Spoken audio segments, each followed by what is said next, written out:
Well, Tweet of the week, take one. what an intro. What an intro. We're really technologically advancing, and this is the first episode of a very special series that we're launching in addition to our regular podcast. It's a subset. I'm Dr. Jared Tanny. I teach Jewish history at UNC Wilmington. And I'm Dr. Adam Fuller, and I teach Jewish studies and political science at Youngstown State University. Yeah, we came to the conclusion the other day that, podcasts are long. We tend to go on for an hour. We have very educated people speaking sometimes. And, not everyone can sit through a long podcast. So we decided to have a Tweet of the Week lightning round. Tweet of the Week broadly defined, because sometimes it'll come from Facebook. Sometimes it's a meme. Sometimes we might do 2 a week, or maybe every second week. We'll see how the situation plays out. But this is our inaugural episode, and we are going to get right to it. I'm going to turn on screen share, and we will discuss our first tweet of the week, which actually does come from Facebook. All right. It's our old friend here. Oh, Mira Sukharov. For Yeah. For those of you who don't know Mira Sukharov, let me introduce her. She is a professor of political science at Carleton University. Mira is fairly prominent in the field of Jewish studies. She was the editor of AJS Perspectives, the quarterly periodical of our flagship organization of Jewish studies in the country, which is a very important position to hold. She's very prominent in the Israel-Palestine, quote, debate. She's very active in the peace movement as well, and she has authored a memoir, basically, her Jesus moment of coming to terms with the fact that her Zionism, was something from her childhood and she needed to outgrow it. So Mira has fashioned herself an expert in anti-Semitism, as this post suggests. Quote, after a week of travel, I'm meeting with my provost on Tuesday morning to discuss anti-Semitism on campus. Feel free to share your concerns with me here or privately. Okay, so she wants to hear, concerns. So let's voice some of these concerns. Well, my big concern, number one, is that I'm blurry. I'm out of focus, man. If you've ever seen the Woody Allen movie Deconstructing Harry. Oh yeah. I'm back into. You're back. You're good now. I'm back. Yeah. Okay, that was my first concern, but that's been solved. The second concern I have is she really the right person to be discussing anti-Semitism on her campus, given the fact that she literally screened an anti-Semitic movie on her campus just a month ago? Yeah, we got some other posts of hers and some images that I want to show where we can unpack it. I think there's two big questions here.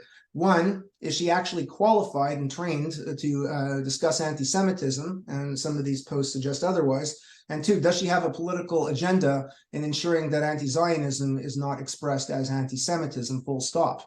And let's see what we could, because obviously if the university adopts that attitude, then all the campus altercations currently transpiring will never, ever be considered anti-Semitism, because after all, hey, Palestine will be free from the river to the sea. That's not anti-Semitic. So let's see what else. Okay. Mira posted this a few weeks ago after the hostages were taken, and it's a post about a friend of hers who was taken captive by Hamas, a social justice activist, presumably one who wants Palestine liberated immediately. And that's great. And that's not great. I mean, it's important that she voices concerns for her friends, and it's a great tragedy that anyone is taken a hostage, whatever their politics may be. It is fundamentally wrong. Right? I just wonder if her politics are going to be the same if and when she's released. It's a good question. That's a very good question. Right. Now, someone here commented on her wall, and I removed these names. She said she was taken because she is a Jew. Her beliefs and efforts for peace are meaningless now. So sad and tragic. Mira replied, no, she was taken because she's Israeli. Hamas has killed non-Jewish Israelis too, including Bedouins in this bloodbath. So is this true? Obviously, yes, Hamas kills non-Jews, but just by reason that they kill non-Jews who happen to be Israelis, does that mean they're not targeting Jews specifically? Do they really distinguish between Israelis and Jews? Well, they consider the non-Jews to be cannon fodder, right? Yeah. Their main target are the Jews. Yeah. And quite frankly, they kill their own. They kill other Hamas members in Gaza as well. Of course, of Not course. just the Palestinians, but members of their own organization. The main point, though, is that this particular friend of hers was killed because she's a Jew. Taken captive. I don't think she was killed. Yeah. Well, taken hostage. Yeah. Sorry. Yes, absolutely. And then the bigger question is, does Hamas distinguish between Israelis and Jews? Or is it really all the Jews that are on the table? Well, it just so happens I have an excerpt from Hamas's 1988 charter, which is still binding. It is, for all intents and purposes, the constitution of the semi-independent state of Gaza. And yeah, it refers to Zionism all over the document. It talks about people who are lackeys of Zionism, and it does refer to Zionism as European imperialism later in the covenant. But this is a very key passage that's here, which comes from a text. I don't think it's directly in the Quran. It might be in the Hadith, but it's from an Islamic sacred text. The day of judgment will not come until Muslims fight the Jews, killing the Jews. When the Jew will hide behind stones and trees, the stones and trees will say, "Oh, Muslims, Abdullah, there is a Jew behind me. Come and kill him." Only the Garkad tree, evidently a certain kind of tree, would not do that because it is one of the trees of the Jews. Do you have a Garkad tree in your backyard as a Jew? I'm just wondering. I don't know. No, I don't have a Garkad tree. Am I supposed to have one? Well, is it like a mezuzah? Well, it's one of the trees of the Jews, right? Okay. I have no idea what the hell a Garkad tree is. Am I supposed I don't know either. Okay. Well, maybe when the angel of death was passing over Jewish houses in Egypt, the Israelites they were told to put a Garkad tree in their front yard, and that would alert the angel of death to not smite them. I don't have a Garkad tree either. I think the blood just played better for the movie than the Garkad tree. Maybe this year during Christmas, I'll put a Garkad tree in front of my fireplace. I will walk around with a Garkad tree just to out myself as a Jew if necessary. Yeah. Now, the bottom line here, though, is that clearly Hamas does not distinguish between Jews and Zionists. They are one and the same. Killing every Jew behind every tree, that's global in nature. Absolutely, right? So there's no contradiction here. And Palestinians, when they refer to Israelis, they always say Yahud. That's the word that they use, which is the Arabic word for Jew. So I call Mira wrong on this count. So another possible indication that she doesn't really understand not only anti-Semitism, but she doesn't really understand the conflict in the region. I don't know. I don't think she wants to understand. It could be willful. Yeah, absolutely. It might be, but I'm not a psychologist. She does have a psychologist friend, liar, liar, hair on fire. That's true. Maybe he should psychoanalyze her and we can get to the bottom of this. So, yeah. Now, you mentioned early on, and then we're going to come to some of the other things that she's done, some on her campus, which suggest that her understanding of anti-Semitism is, to put it mildly, incomplete. Here is the poster from the screen, from the screenplay of the film Israelism, which was the topic of our first episode and I believe our third episode. The first episode, we deconstructed the poster and analyzed it. And we came to a very important conclusion about this film. Yeah, it's an anti-Semitic movie. It is an anti-Semitic movie because, and you can see it in the poster, it paints the Jews as the fifth column, more loyal to Israel than to the United States. Here is an IDF soldier standing atop the words of Israel, which is in a neo-fascist font, as someone called it, in front of an American flag. There's Simon Zimmerman, an outright anti-Semite in the movement, If Not Now. And from the preview of the film, it was pretty clear that they were suggesting American Jews have been brainwashed by the state of Israel. And someone said 10% of their class went to go serve in the IDF. So dual loyalty, fifth column. Okay, so Jews in the United States are traitors. How do we train people in anti-Semitism if the person explaining anti-Semitism to them screens a movie that is replete with one of the most prominent anti-Semitic tropes, dual loyalty? It's right there. Okay, that's a bit of a problem. Next up, Gaza Ghetto. This was an art exhibit that was published in Perspectives last year. It's probably been about a year since it came out. I think it was the December 2022 issue. And it was a, quote, art installation that, for all intents and purposes, compared Gaza to Auschwitz. Not just a ghetto, even though it was called Gaza Ghetto, it was Auschwitz because it has people's names Palestinians who were killed tattooed in their arms. Auschwitz was the only camp where Jews were tattooed, and Auschwitz was an extermination camp, an industrialized machinery of death. So she's under the impression, and again, she was the editor. She had no business publishing this, and we've demanded an apology, and she hasn't. So this is the Jewish what Studies Zionist Network. We wrote a statement when this happened, and there were a number of members of AJS that were quite infuriated as well.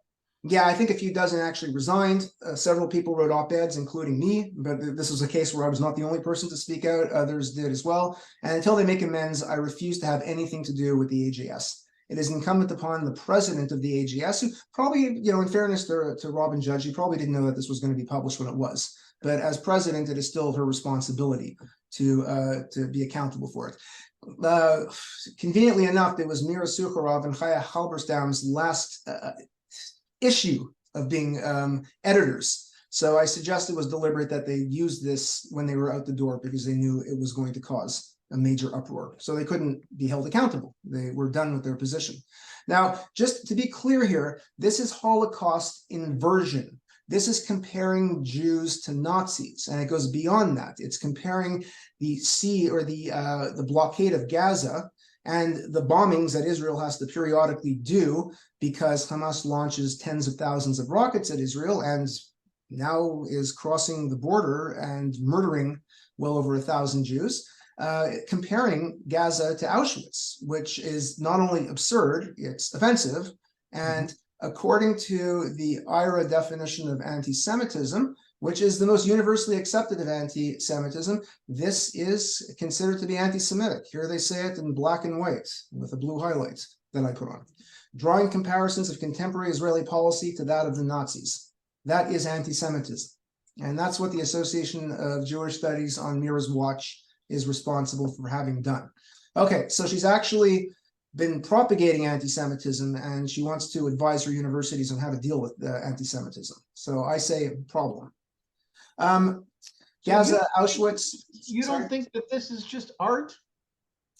Well, art has a very broad definition. In the Soviet Union, their art was all political, as it was in Nazi Germany. So, we could get into a debate of what constitutes art and what's not. Personally, I think it's junk. It's a bunch of photographs of some idiot tattooing names on her arm. But hey, what do I? Even if it was art, it's not even good art. And yeah, I mean, Sasha the twerp attacked me on Twitter, calling me, a self-appointed art critic. He called me on Twitter. Yeah. So fuck you, Sasha. Just to point out here, this is from 2014. The historian Martin Kramer, here he is calling out the Gaza-Auschwitz comparison as Holocaust inversion, which according to Deborah Lipstadt is Holocaust denial.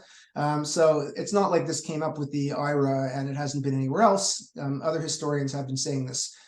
Prominent historians with expertise in anti-Semitism have been saying this for a long time. But the Nazis did not invent tattoos.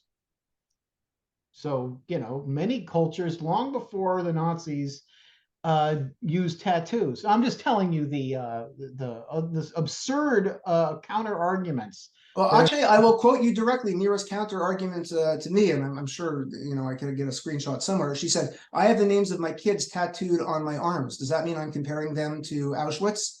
And I said, well, if you took a picture of your arm and wrote ghetto on it, then maybe, but as far as I could tell, you have not done that. So no, it doesn't work. Nice try. Here we have an article from Mira going back to 2016. There was a major incident, for those who don't remember.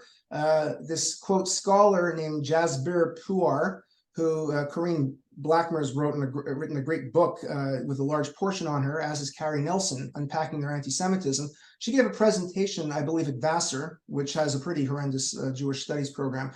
I think they actually were paid for her way there to a certain extent, where Jasbir Puar claimed, without evidence, that Israel is systematically harvesting Palestinian body parts. Right, so she was arguing this, and there's no evidence to prove it. And Mira admits that right here. It's irresponsible. It's a little more than irresponsible. And she says, but it wasn't anti-Semitism. Okay, so well, I haven't read this article, but what is her argument here? How is that not in her mind, anti-Semitism? Well, I read it a few years ago, and I know I'm not a subscriber of Haaretz, so I can't pull the whole thing up. So I'm recalling from memory here, but it has to do with her, decoupling of what she considers to be anti-Zionism from anti-Semitism. Now, even if you want to accept that not all anti-Zionism is anti-Semitism, I need to point out, and I really shouldn't have to, that this is for all intents and purposes the repackaging of the blood libel.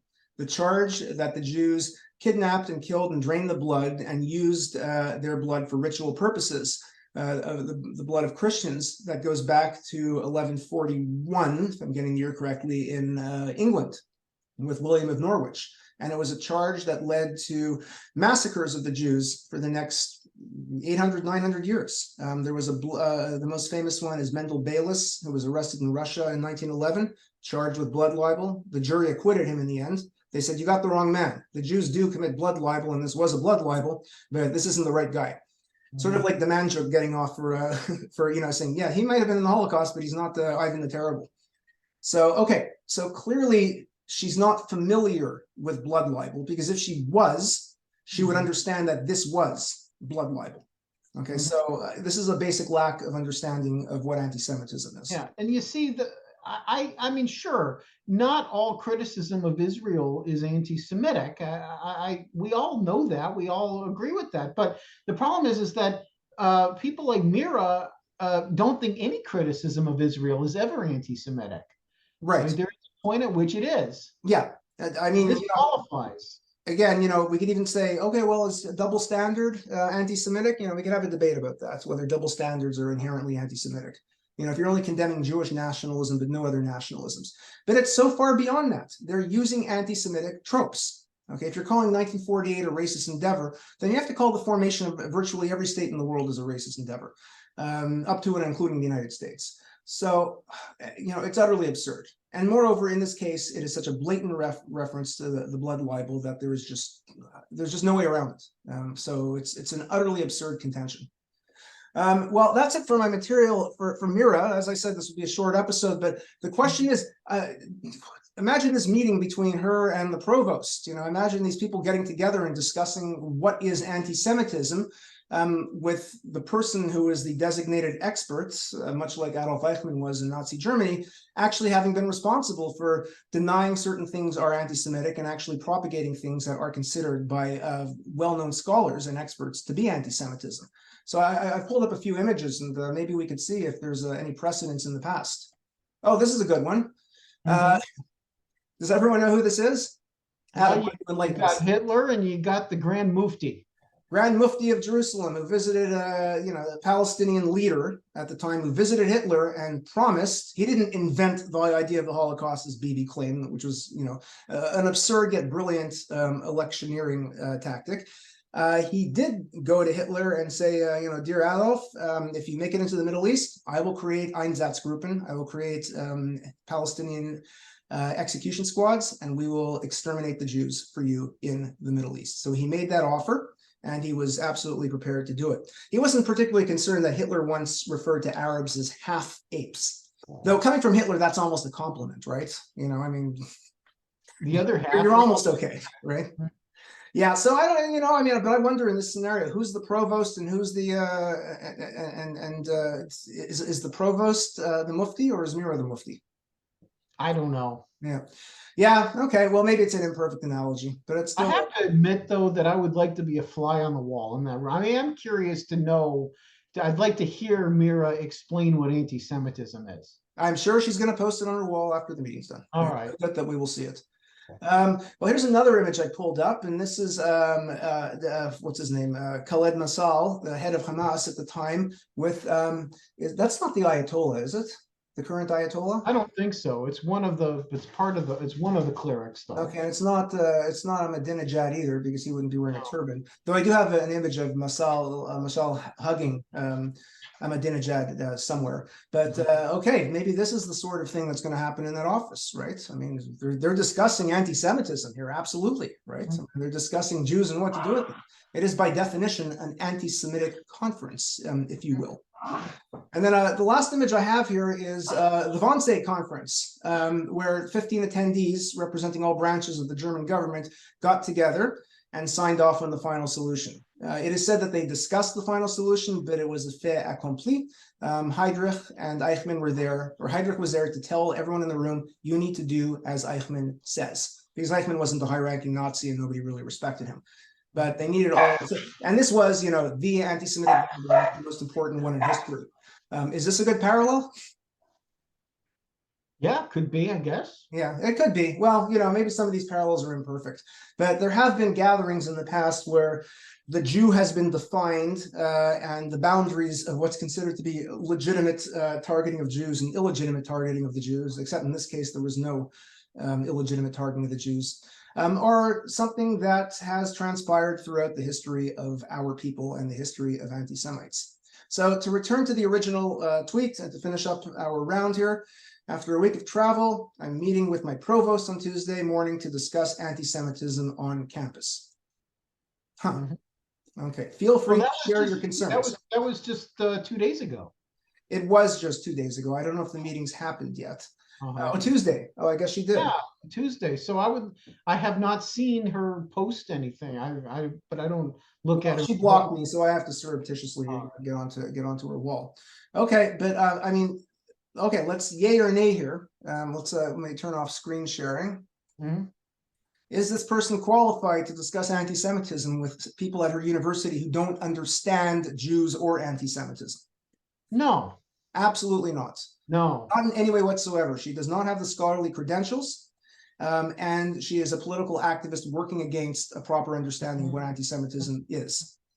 So Fuller and Tanny give this 2 thumbs down. 2 thumbs down, right. Yeah, this person is not only unqualified, but she is also an activist working against anyone who wants to claim that the liquidation of Israel, the comparison of Israel to Nazis, the repackaging of the Israel state as medieval Jewish elders who harvested, who drained Christians of blood,